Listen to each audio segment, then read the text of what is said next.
Shalom, salam budaya, salam sejahtera bagi kita semua.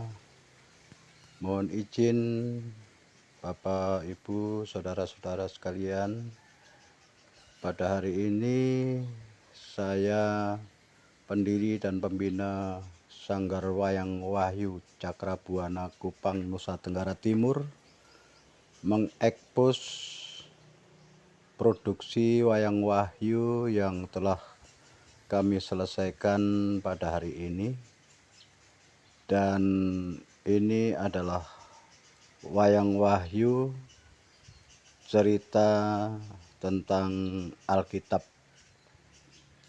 yaitu sebagai sarana alternatif media penginjilan untuk kegiatan pementasan pada hari-hari raya gerejawi, yaitu Natal, Paskah, bulan budaya, dan bahasa, bulan keluarga, dan lain-lain.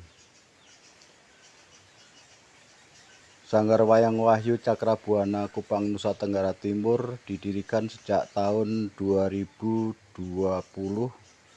tepatnya pada tanggal 28 Oktober 2020. Didirikan oleh Joko Bayu Segoro. Ini adalah Wayang Wahyu yang bisa dipentaskan pada perayaan-perayaan hari-hari raya gerejawi, perayaan Natal, perayaan Paskah, perayaan bulan budaya dan bahasa, perayaan bulan keluarga, dan lain-lain. Wayang Wahyu ini saya ciptakan sendiri, tentu atas dasar dari gambar-gambar pada cerita Alkitab, dan ini visualisasinya saya ciptakan sendiri. Jadi cerita Wayang Wahyu itu kita ambil dari cerita Alkitab, baik dari Perjanjian Lama maupun Perjanjian Baru.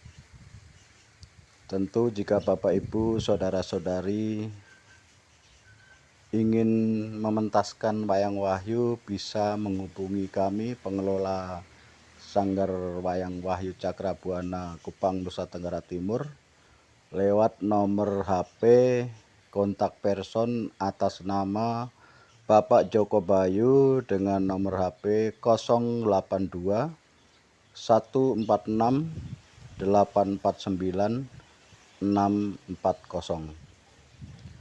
Proses pembuatan Wayang Wahyu ini bahan dasarnya dari kertas karton tebal,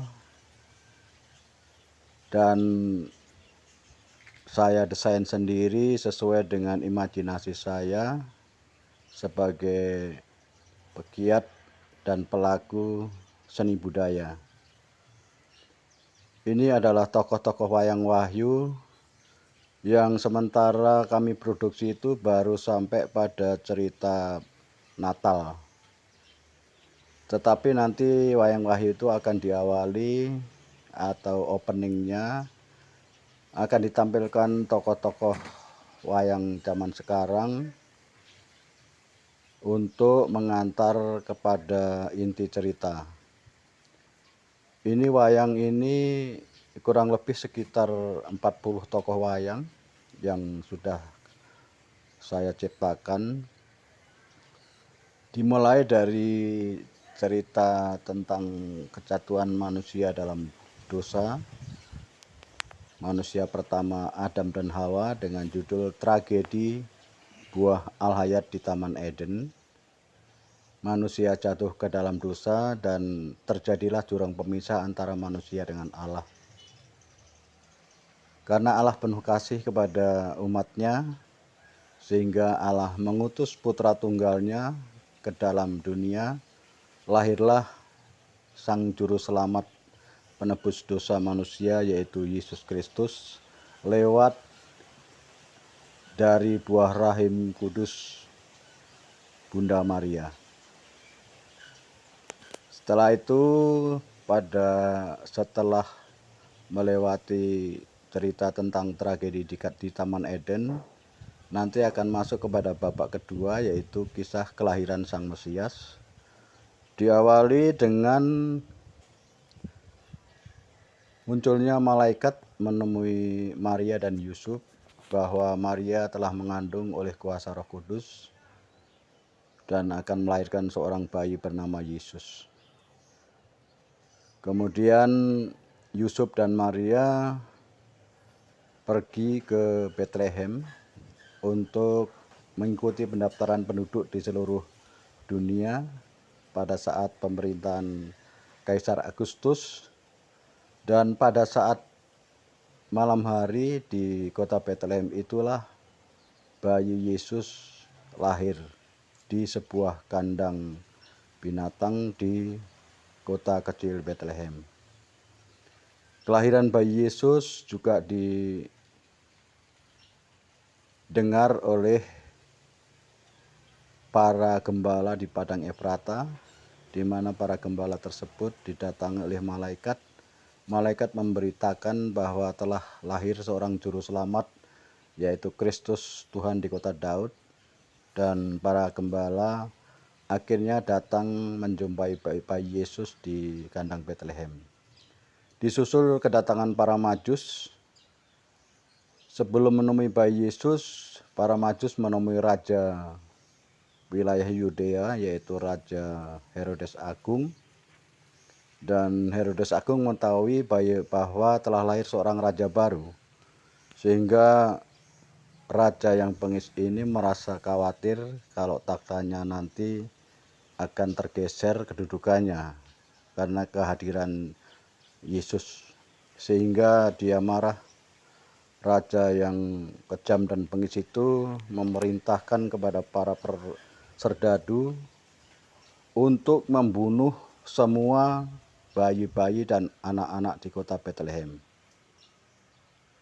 Dan akhirnya terjadilah tragedi yang sangat memilukan, di mana anak-anak dan bayi-bayi terbunuh oleh kekejaman pasukan tentara Raja Herodes Agung pada saat itu.